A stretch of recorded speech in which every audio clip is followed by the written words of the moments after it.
আসসালামু আলাইকুম ওয়া রাহমাতুল্লাহি ওয়া বারাকাতুহু। আপনি কি জানেন, কখনো কখনো সুখবর আসার আগে আল্লাহ আপনার চারপাশে এমন কিছু চিহ্ন পাঠান যা কেবল নির্বাচিত মানুষরাই বুঝতে পারে। শেষ কবে আপনি এমন এক সময় পার করেছেন যখন সব দরজা বন্ধ মনে হয়েছে? চাকরি নেই, পরিবারে মানসিক শান্তি নেই, দোয়া করেছেন তবুও কোনো পরিবর্তন নেই, আর আপনি ভাবছেন আল্লাহ কি আমার দোয়া শুনছেন না? কিন্তু আপনি কি জানেন, কখনো কখনো আল্লাহর নীরবতা মানে সুখবর আসারই শুরু। হ্যাঁ, যখন আপনি আল্লাহর বিশেষ নজরে চলে আসেন, তখন তার তরফ থেকে কিছু বিশেষ আলামত দেখা দিতে শুরু করে, যেগুলো অনেকেই বুঝতে পারে না, বল পাবে না, আর হতাশ হয়ে পড়ে। আর যদি এই ৫টি আলামত আপনি লক্ষ্য করে থাকেন, তাহলে জেনে রাখুন আপনার জীবনে এমন এক পরিবর্তন আসতে যাচ্ছে যা আপনি অনেক দিন ধরে দোয়া করে চেয়ে আসছেন। তবে তার আগে বলে রাখি, আজকের ভিডিওর শেষে এমন একটি আমল শিখিয়ে দিব, ইনশাআল্লাহ, যে আমলটি করলে হৃদয়কে পরিশুদ্ধ করে, ভয় দূর করে, মনকে স্থির রাখে। কিন্তু একটি প্রশ্ন হলো, আপনি কি সেই আলামতগুলো চিনতে পারছেন? হ্যাঁ, আমিই জানি।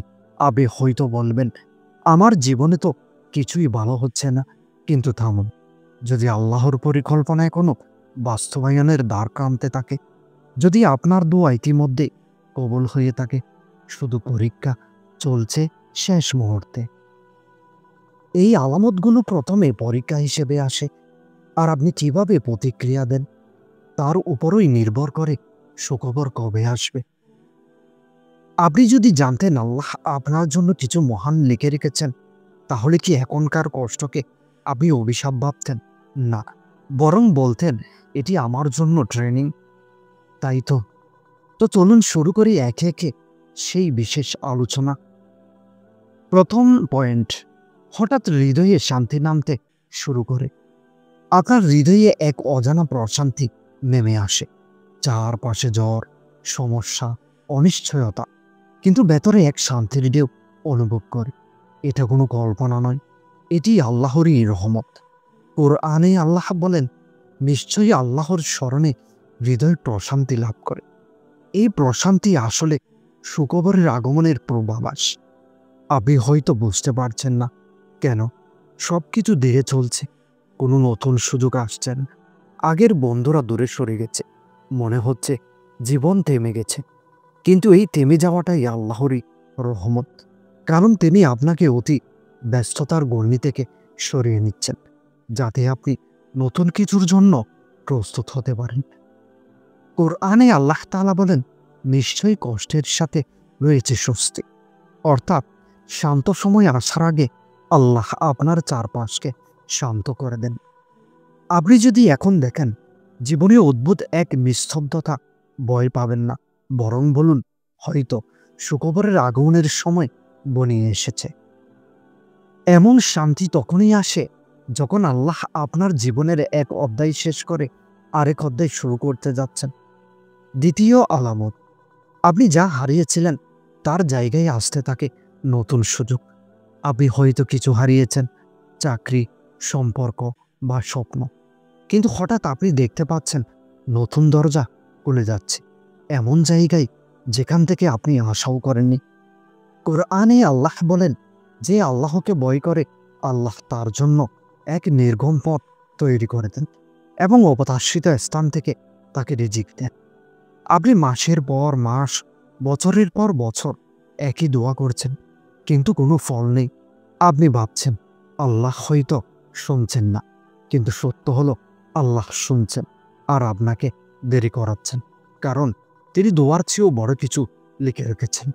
রাসূল করিম সাল্লাল্লাহু আলাইহি ওয়াসাল্লাম বলেন, যখন বান্দা দোয়া করে আল্লাহ তিনভাবে জবাব দেন।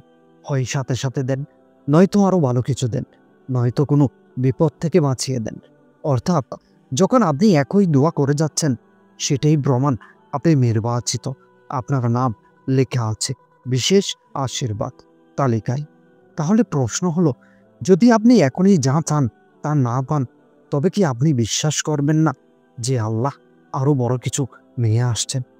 আপনি কি লক্ষ্য করেছেন, কিছু দরজা বন্ধ হয় শুধু আপনাকে আপনার সত্যিকারের দরজার সামনে আনতে। তৃতীয় আলামত, আপনার চারপাশে আসতে থাকে বারবার ইশারা বা সাইন। কখনো কখনো আল্লাহ সরাসরি বলেন যে না, বরং ইঙ্গিত দেন। আপনি একই বার্তা বারবার শুনছেন, ইউটিউবে কোনো বন্ধু বলছে, কোনো খুতবা শুনছেন, বা হঠাৎ চোখে পড়ছে কোনো আয়াত যা ঠিক আপনার অবস্থার সাথে মিলে যায়। এই বারবারের মিলন কাকতালীয় নয়, বরং আল্লাহর দিক নির্দেশ। একসময় যাদের কথায় আপনি কষ্ট পেতেন, এখন তাদের প্রতি রাগ নেই। এমনকি তারা চলে গেলেও আপনি ভাবছেন ভালোই হলো, হয়তো এটি আল্লাহরই পরিকল্পনা। এটি ইঙ্গিত আল্লাহ আপনার হৃদয়কে শক্ত করছেন। তিনি আপনাকে এমন জায়গায় নিয়ে যাচ্ছেন যেখানে দুর্বল হৃদয় নিয়ে টিকে থাকা সম্ভব না। যখন আপনি ক্ষমা করতে শুরু করেন, যখন আপনি প্রতিশোধ নয় বরং শান্তি চান, তখন বুঝবেন আল্লাহ আপনাকে উন্নত স্তরে তুলছেন। কারণ সুখবর পাওয়ার আগে আল্লাহ আপনার হৃদয় পরিশুদ্ধ করেন। যখন আপনি এভাবে বার্তা পেতে শুরু করেন, বুঝে নেবেন আল্লাহ আপনার মন ও পথকে প্রস্তুত করছেন সুখবর গ্রহণের জন্য। চতুর্থ আলামত, পরীক্ষার বার কমতে শুরু করে কিন্তু ধৈর্য বাড়ে। আপনি হঠাৎ বুঝতে পারেন আগের মতো কষ্ট আর লাগছে না, হয়তো সমস্যা আছে, কিন্তু আপনি ভেতরে শক্ত হয়ে উঠছেন। এই ধৈর্যই সুখবরের ধার খুলে দেয়। কোরআনে আল্লাহ বলেন, নিশ্চয়ই কষ্টের সাথে রয়েছে স্বস্তি। এর মানে সুখবর কখনো একা আসে না, সেই কষ্টের পরেই আসে। আপনি হয়তো এখনো সংগ্রামে আছেন, কিন্তু হঠাৎ অনুভব করেছেন যে আলহামদুলিল্লাহ, আমি এখনো বেঁচে আছি, আমি চেষ্টা করছি। এই অনুভূতি ইঙ্গিত দেয় আপনার রূহ বা আত্মা প্রস্তুত হয়েছে বরকতের জন্য। কারণ শুকর বা কৃতজ্ঞতা বরকতের দরজা খুলে দেয়। পবিত্র কোরআনে আল্লাহ বলেন, যদি তোমরা কৃতজ্ঞ হও, আমি অবশ্যই তোমাদের আরো বৃদ্ধি করে দিব। তাহলে যদি হঠাৎ কোনো নির্দিষ্ট সুখ না পেলেও আপনি কৃতজ্ঞ হতে পারেন, তাহলে অভিনন্দন। আপনি সুখবর পাওয়ার দ্বার প্রান্তে। একটু থেমে ভাবুন তো, যদি আল্লাহ এখনই আপনাকে সেই স্বস্তি দিতে চলেছেন, তাহলে আপনি কি এখন ধৈর্যের পরীক্ষায় উঠতেন না? পঞ্চম আলামত, হৃদয়ে দোয়ার আকর্ষণ বাড়ে। আপনি নিজেই আল্লাহর দিকে ফিরে যান। সবচেয়ে বড় আলামত, আপনার হৃদয় দোয়ার দিকে টানছে। আপনি অনুভব করেন নামাজে কান্না চলে আসে, আয়াত পড়লে বুক হালকা লাগে। এটি আল্লাহর ইডা। কারণ সুখবর আসার আগে আল্লাহ তার বান্দাকে তার সাথে আবার সংযুক্ত করেন। কোরআনে আল্লাহ বলেন, তুমি যদি আল্লাহর দিকে এক বিঘত আগাও, তিনি তোমার দিকে এক হাতে এগিয়ে আসবেন। একটি সম্পর্ক ভেঙে গেল, একটি চাকরি গেল, একটি সুযোগ হারানো, তারপরও দেখলেন অজানা কোনো দিক থেকে নতুন দরজা খুলে গেল। এটি আল্লাহর রহস্যময় পরিকল্পনা। তিনি যা নেন তা কখনো আপনাকে শাস্তি দিতে নয়, বরং আরো ভালো কিছু দিতে। কিন্তু তিনি চান আপনি সেই সময়টাই ধৈর্য ধরুন, কারণ এই ধৈর্যই সুখবরের চাবি। অর্থাৎ যখন আপনার মন দোয়ার দিকে ঝুঁকে পড়ে, জেনে নিন সুখবর এখনো দরজায় করা নাড়ছে। তাহলে দেখুন আল্লাহর সুখবর আসার 5টি আলামত: হৃদয়ে শান্তি, নতুন দরজা খোলা, পুনরাবৃত্তি ইঙ্গিত, ধৈর্যের শক্তি বৃদ্ধি, দোয়ার প্রতি আকর্ষণ।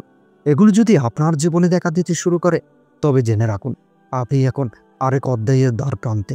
আল্লাহর পরিকল্পনা আপনার জন্য এখন দৃশ্যমান হতে চলেছে। আপনি হয়তো ভাবছেন, আমার কপালে কি সত্যি সুখবর আছে?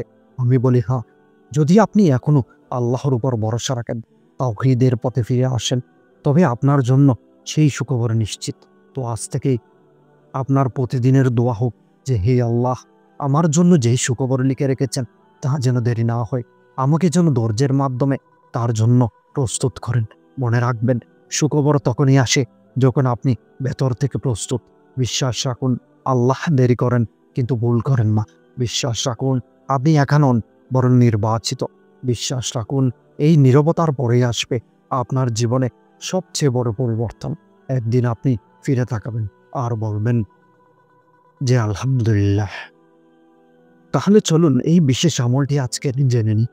রাসূল করিম সাল্লাল্লাহু আলাইহি ওয়াসাল্লাম বলেছেন, সর্বোত্তম জিকির হলো লা ইলাহা ইল্লাল্লাহ। সহিহ মুসলিম, হাদিস নম্বর 4837। অর্থাৎ আল্লাহ ছাড়া কোনো উপাস্য নেই। অর্থাৎ সব ক্ষমতা, সব নিয়ন্ত্রণ, সব ইচ্ছার বাস্তবায়ন শুধু আল্লাহর হাতে। এটির ফজিলত, এটি জান্নাতের চাবি। রাসূল করিম সাল্লাল্লাহু আলাইহি ওয়াসাল্লাম বলেছেন, যে ব্যক্তি লা ইলাহা ইল্লাল্লাহ বলে মৃত্যুবরণ করবে সে জান্নাতে প্রবেশ করবে। সহিহ মুসলিম। এটি গুনাহ মুছে দেয়। যে ব্যক্তি আন্তরিকভাবে লা ইলাহা ইল্লাল্লাহ বলে আল্লাহ তার গুনাহ মুছে দেন। এটি সবচেয়ে ভারী আমল। তাই আমরা চেষ্টা করব প্রতিদিন ১০০ বার হলেও এই আমলটি করার জন্য।